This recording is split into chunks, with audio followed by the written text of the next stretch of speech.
And so I was challenged really about you are, as I say, you are a medicine wheel. You have all four of these human powers: physical, mental, emotional, spiritual. And you have emphasized some and you've left some very unformed. You need to get to work. So now their way of teaching was extremely challenging.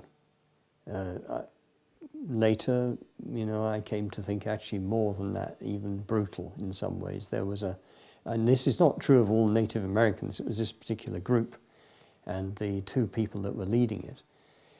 But there was a sense that if you went down, they would, the whole show would just ride over the top of you and keep going. So you didn't want to go down, And it was very clear to me that after a period of time that I did not wish, that there was real gold here to be shared, and insights and a lot of what they were unfolding for me and teaching me and everything, that it was there to be shared, but not in the way that it had been shared with me, because it was too harsh, and I would not have been able to be with my integrity and share it in that way.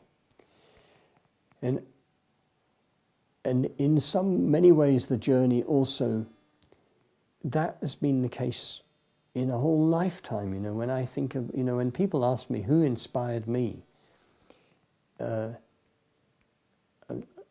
been quite difficult to answer that question. If the question was changed slightly to sort of, who are the leaders from whom you have learnt, let's say, then I've got lots of material. But many of those people, I did not learn from them because they were wonderful leaders. I learnt from them because they were corrupted human beings who wielded power in such a way that I learnt from the receiving end somehow about how so very often when we become successful in some field and then people start to tell us that we're great and we begin to receive accolades and different honours that come our way, how very difficult it is for most human beings to remain somehow,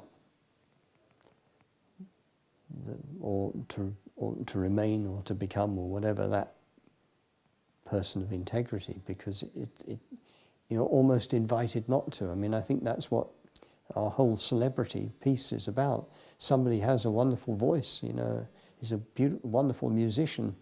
They make their music, we rise to it and we applaud them and clap them, and then we heap money on them, and then we, suddenly this same individual begins to sort of implode because we've deified them, we've raised them up, we've created in them this thing that they cannot sustain because they still are the simple person who could write a good tune, So all of that feeling of observing from as a child in the school that I went to, in the college where I learnt from my lecturers, in the guru that I once followed, in the school chaplain in whom I observed, the inconsistencies, right through to the Native Americans who, of this particular group, who taught me this exquisite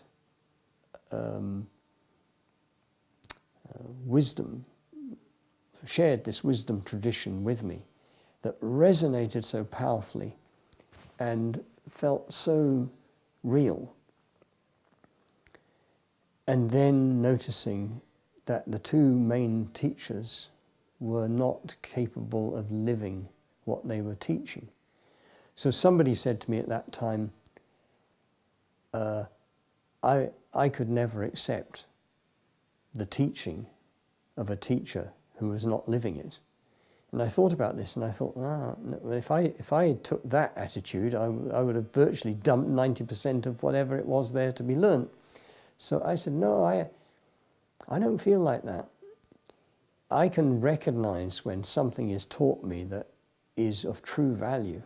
Whether or not that person can live it themselves is their business. My challenge is, can I? And so that's why on my book, in the second page, there's a dedication and a number of people who helped me. And one of them says, to the wolf. Whatever the specific wording is, I'm not sure, but to the wolf for teaching me so much that was of profound importance to my becoming of the man that I am today. Even the final betrayal that spurred me to lead my own life. So I still feel very grateful to that person, because they gave me a huge gift, and I had to sever contact because I could no longer associate with that same person. I couldn't in good heart collude with that. It would have been a collusion. So that's why the journey and the work that Embercombe does is primarily, I would say, it's focused, say, become your own self-leader.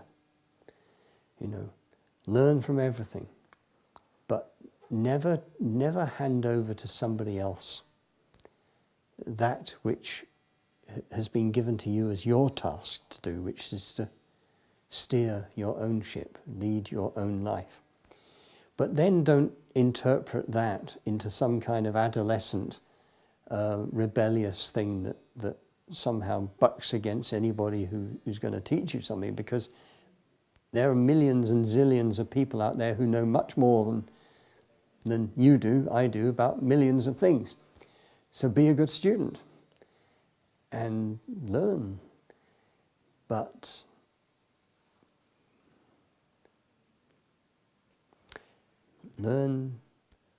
be discerning. And do not give the responsibility to somebody else, but retain that for yourself. And I think it translates through to everything, really, because it becomes into our homes, and with our families, and somebody saying recently, I never realized the harm I was doing myself through giving everything towards protecting this other. I think we steal the learning from each other but it's so delicate, isn't it? But when we try somehow what we call to help this person, but if in the process of helping them we somehow deprive them the opportunity to go through their own experience and become stronger. As parents, I suppose that gives us huge challenges. As friends to each other, it gives us huge challenges. And it's not a simple question answered either, because there are times when we need to intervene, times when we need to be there to support, and times when we need to let go the hand. So even societally, it seems to me a huge problem now, because if I think back to my own childhood and how we as children were allowed to play, it was normal and accepted as normal that we would climb trees to the very highest heights, taking risks that would now be considered, parents would be in court for the things that mine allowed me to do.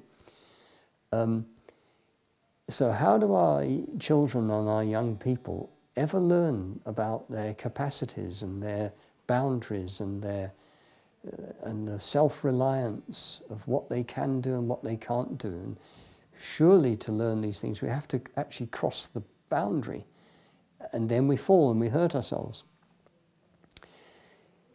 And it's complex because, you know, if at Embercombe ever one day somebody gets badly hurt, of course and rightly there will be an immediate inquiry as to whether we were upheld safe practice. But it's perplexing because personally I think, let's say the children, the people that come here, we should be creating a space where they can move to those edges. I mean, it wasn't so long ago on the Journey program that one of the people, so this is an adult, you know, came to me at the end of the program, said, "It's been an amazing week. And can I show you where I..." And I was thinking, well, I think I know where you slept. It's yurt number 5, you know, in the East Village. And then I thought, oh, he means he slept outside. And I said, yeah, great, you know. So we went along and he said, here. And I was looking and there was no sign of anybody having slept there. And then suddenly he went like that. And 40 foot up in the branches of this giant beech tree, he had climbed and slung a hammock underneath a branch. And he had spent night after night just swinging in the canopy, way high in this tree. You know, and he said, would you like to come up? And I said, yes. So we climbed together. I can't remember how long since I climbed that high, you know, up into the canopy of this big beech. And we spent a while just sat up there in this other world.